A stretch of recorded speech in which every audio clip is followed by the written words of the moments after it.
Hey guys, Brad Danger here, and real quick, before anything else, go check your bank account. No, seriously, do it right now. Look at the number. Cool. Now go try to buy a fun, cheap, new car with it. Yeah, that's what I thought. Welcome back to the poorhouse, baby. Population, all of us. Because in the summer of 2026, the cheap, fun car is basically an endangered species. Like a Panda or a Honda dealer who doesn't mark up a Civic Type R 12 grand for market adjustment. We are witnessing in real time a mass extinction event, and the car companies, they're not even hiding it anymore. They're doing it right in front of us in broad daylight. And then having the audacity to release a press release calling it portfolio optimization.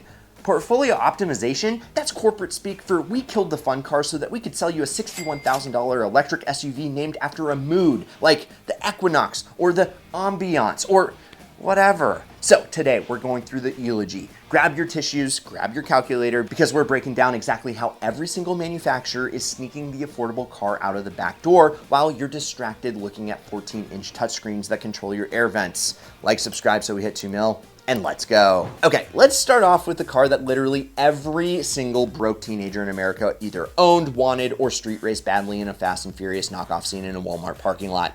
The Honda Civic, spilled both ways. The same way. Now, the Civic used to be the definition of cheap and cheerful, reliable, efficient, a car your grandma could drive to church and your cousin could drive to a stoplight drag race, same car, same week.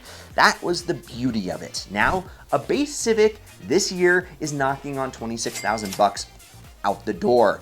$26,000 for a car that used to be the automotive equivalent of a value meal. Meanwhile, the Civic Si and Type R have basically become status symbols for people who explain torque steer to you at parties you didn't invite them to.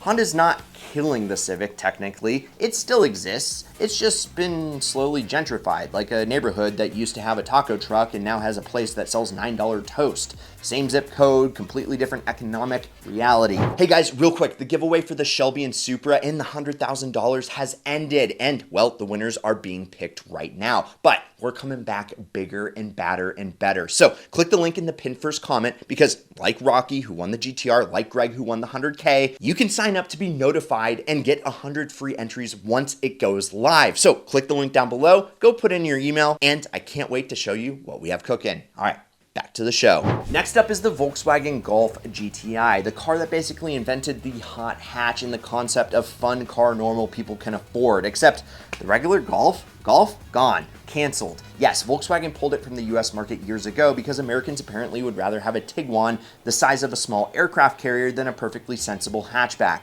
So now all that's left is the GTI, and it starts north of $32,000 in 2026. 32 grand for a Volkswagen.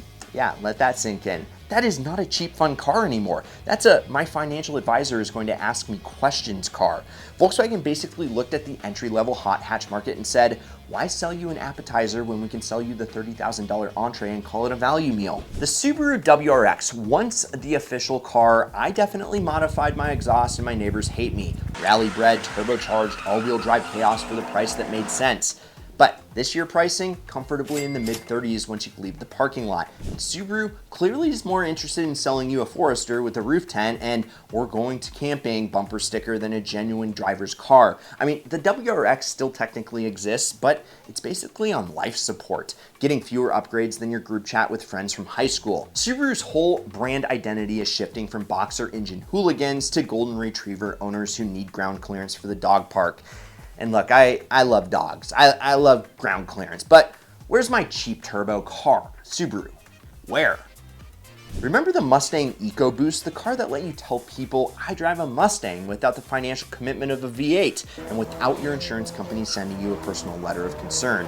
Ford quietly killed it. As of the current Mustang lineup in this year, the base 4-cylinder EcoBoost got the axe in the US market. Now, if you want a new Mustang, you basically have to start with a V8 GT money, mid to high 30,000s to low 40,000s, depending on how the dealers feel that day emotionally. So the entry-level Mustang isn't entry-level anymore. It's just a Mustang, full price, no discount, no easy on-ramp. Ford basically said, you're either gonna commit to the pony lifestyle of full price or you don't get a pony at all. Savage, Ford. Absolutely savage. Ford really said no more training wheels and meant it. The BMW 2 Series was supposed to be an affordable rear-wheel drive BMW, the gateway drug into the brand, the car that got you hooked before you eventually financed an M3 in your personality.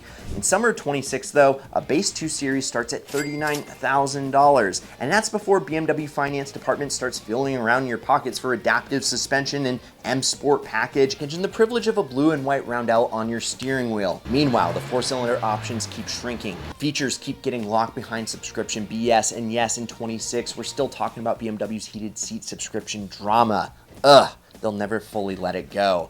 It's like a bad ex who keeps texting, and the whole affordable BMW concept has basically become a myth, like Bigfoot or a mechanic who doesn't upcharge you the second that they see a German badge on the hood. Now here's the one that actually hurts, because I owned one of these a couple years ago, and it's the real last holdout, the Toyota GR86. Rear-wheel drive, lightweight, naturally aspirated, actually fun to drive. It's like a mini Porsche.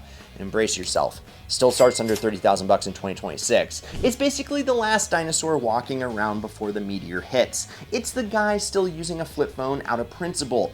But here's the thing, rumors have been swirling about the GR86's future. Emission regulations keep tightening, and enthusiasts are already treating every new model year like it might be the last supper. Every GR86 buyer in 2026 is basically driving around going, I gotta appreciate this now before Toyota turns it into a crossover called the BZ86 Adventure Edition with a household MPG rating of a cup holder shaped like Mount Fuji. Toyota, if you're watching this, and I know you're not, but if you are, please don't do it. You're literally the last one standing. Don't let the cheap fun car die on your watch. You'll be the villain in this story, and nobody wants that, not even you. Okay, so I took days of research to figure out why this is actually happening. Why is every single manufacturer collectively, silently, without a group chat that we know of, murdering the affordable car at the same time? Well, it's pretty simple actually. Math. Cold, hard, boring, adult math. Cheap cars have thin profit margins. A $22,000 economy car makes the manufacturers maybe a few $100 of actual profit after factoring in production, labor, emissions, compliance, and the guy in accounting who insists on a company retreat every year. Meanwhile, a $55,000 three-row SUV with mood lighting and a name like Ascent or Palisade or Telluride prints money like the Federal Reserve during a bad week. Add in emission regulations that cost the same to comply with, whether you're building a $20,000 car or an $80,000 car. And suddenly it makes zero business sense to keep the cheap stuff around. Manufacturers, they're not stupid. They're just soulless in a very specific spreadsheet-driven way. It's not personal, you guys. It's just capitalism giving the middle finger to us car enthusiasm. They look at the balance sheet, look at your dreams of owning a fun, cheap car, and quietly, gently, without saying a word, set your dreams on fire with roasted marshmallows over it while pitching you a subscription-based heated steering wheel. Okay. So then what do we do now? Look, I'm not going to sit here and tell you it's all doom and gloom. I mean, because here we are still with some bright spots. You know, the GR86, the Civic Si, if you squint and don't look at the price tag too hard, and the used market, which is currently the automotive equivalent of a thrift store where things slightly overpriced because everyone else has had the same idea as you. But the writing on the wall, the cheap fun car as a category is being systematically replaced by affordable crossovers that aren't even fun. They're just there, being beige, safe, financially responsible, like a car that's already given up on life and is just waiting for retirement. So if you got a genuinely cheap, genuinely fun car right now, what I call an ideal car, like an ideal Miata, WRX, or GTI you bought before the price hike, a Civic Si from 3 years ago, my advice, go out and hug it, kiss it, change its oil, whisper I love you to it in the garage like a weirdo. Because in 5 years, we're all gonna be telling our kids or our friends' kids about the time you could buy a rear-wheel drive manual sports car for under 30 grand brand new, and they're gonna look at us like the way that we look at people that used to buy gas for $1. Anyway, drop in the comments what cheap fun car you think is gonna die next down below. Also, like, subscribe so we hit 2 mil by the end of the year. Check out some of these Ideal vids. I'm Brad Danger, this is Ideal, and promise me something. And promise me one thing, keep living the ideal lifestyle.